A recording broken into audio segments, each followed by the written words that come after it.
ಇದೆಲ್ಲ ಸಮಾಜ ತಮ್ಮ ಜೊತೆಗೆ ಈ ಬಗ್ಗೆ ಚರ್ಚೆನೇ ಆಗಿಲ್ವೋ ಅಥವಾ ಆದ್ರೂ ಕೂಡ ಗೊತ್ತಿದ್ದು ಸುಮ್ಮನಿದ್ರು ತಾವೆಲ್ಲ ಸುಮ್ಮಂತರೂ ಇಲ್ಲ. ಅದಕ್ಕೆ ನಮ್ಮ ಹಿರಿಯರು ನೋಟಿಸ್ ಕೊಟ್ಟಿದ್ರು ಅವ್ರಿಗೆ, ಇವೆಲ್ಲ ಗೊತ್ತಾಗಿ ಅವ್ರಿಗೆ ನೋಟಿಸ್ ಕೊಟ್ಟಿದ್ರು. ನೋಟಿಸ್ ಕೊಟ್ಟಿದ್ದು ಉತ್ತರ ಕೊಟ್ಟಾರ.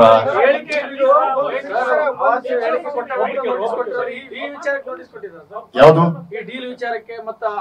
ನೋಡ್ರಿ, ಇದು ಈಗಾಗಿರುವಂತದ್ದಲ್ಲ. ಹಿಂದೆ ಒಂದು ಇದೇ ರೀತಿ ನಡೆದಂತ ಸಂದರ್ಭದಲ್ಲಿ ಅವರು ನಮ್ಮ ಟ್ರಸ್ಟ್ ಧರ್ಮದರ್ಶಿಗಳು ಅವ್ರಿಗೊಂದು ನಮ್ಮ ಅಧ್ಯಕ್ಷರು ಒಂದು ನೋಟಿಸ್ ಕೊಟ್ಟಿದ್ರು. ಅದನ್ನ ಹೇಳ್ತಾ ಇದ್ದೀನಿ. ಇವಾಗ ನಾವು ಚರ್ಚೆ ಮಾಡಿ ಮುಂದೆ ಏನ್ ಮಾಡ್ಬೇಕು ಅಂತ ಈಗ ಹೇಳಿದಿವಲ್ಲ. ನೋಡ್ರಿ, ಕೆಲವು ಮಂದಿಗೆ ಗೊತ್ತಿರಾರ್ದಂಗೆ ಇರ್ಬೋದು. ನನಗ್ ಗೊತ್ತಿದ್ರು ನಾನು ಹೇಳ್ತಾ ಇದ್ದೀನಿ. ಒಂದ್ ನಿಮಿಷ, ಅದನ್ನೇ ಚರ್ಚೆ ಮಾಡ್ತೀವಿ. ಗೊತ್ತಾಗಿದೆ ಅಲ್ಲ, ಅದನ್ನೇ ಚರ್ಚೆ ಮಾಡ್ತೀವ್ರಿ. ಸಮಯ ಬೇಕಲ್ಲ, ಎಲ್ಲರ ಜೊತೆ ಚರ್ಚೆ ಮಾಡಿ ನಿರ್ಣಯ ಮಾಡ್ಬೇಕಾಗತ್ತ. ನಾನೊಬ್ರೇ ನಿರ್ಣಯ ಮಾಡಕ್ ಆಗೋದಿಲ್ಲ.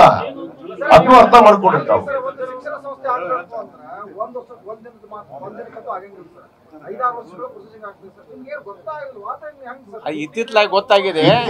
ಗೊತ್ತಾಗಿದೆ ಅಂತ ಅದನ್ನು ಹೇಳ್ತಾ ಇದ್ದೀನಲ್ಲ. ನನಗೆ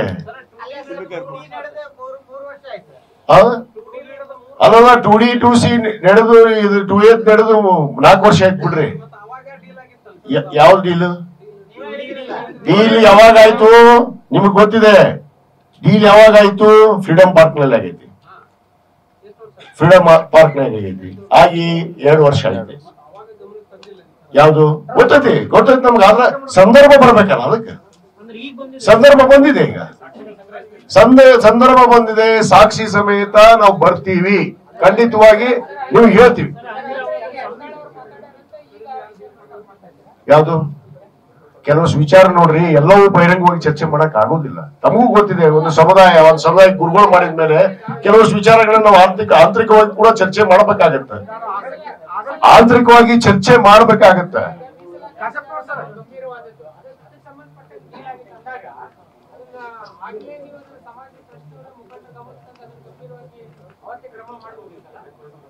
ಅದು ಆಗಿದೆ ಸರ್. ಅದು ಏನ್ ಹೇಳ್ಬೇಕು ಹೇಳಿದೀವಿ. ಅದೇ ಹೇಳಿದ್ನಲ್ಲ, ನಮ್ಮ ಹಿರಿಯರಂತ AB ಪಾಟೀಲ್ರು ಅದ್ರ ಜವಾಬ್ದಾರಿ ತಗೊಂಡ್ರು. ಅವ್ರಿಗೆ ಸಮಜಾಯಿಸಿದ ಮೇಲೆ ಅವರು ಕೂಡ ನಮ್ಮ ಜೊತೆಗೆ ಬಂದು ಆ ಮೀಸಲಾತಿ 2D 2C ಅನ್ನು ತಿರಸ್ಕಾರ ಮಾಡಿದ್ರು.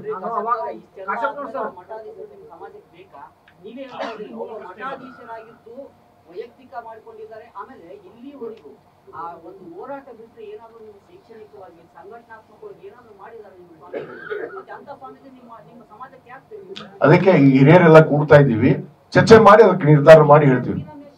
ಅಲ್ಲ, ಮೀನಾಮೇಷ ಪ್ರಶ್ನೆನೇ ಇಲ್ಲ. ನಾವೆಲ್ಲ ಹಿರಿಯರು ಕೂಡ್ಕೊಂಡು ಚರ್ಚೆ ಮಾಡಿ ಒಂದು ನಿರ್ಧಾರ ತಿಳಿಸ್ತೀವಿ, ಶೀಘ್ರದಲ್ಲೇ ತಿಳಿಸ್ತೀವಿ. ಇದು ನಿಮ್ಮ ವೈಯಕ್ತಿಕವಾದ ಅಭಿಪ್ರಾಯ.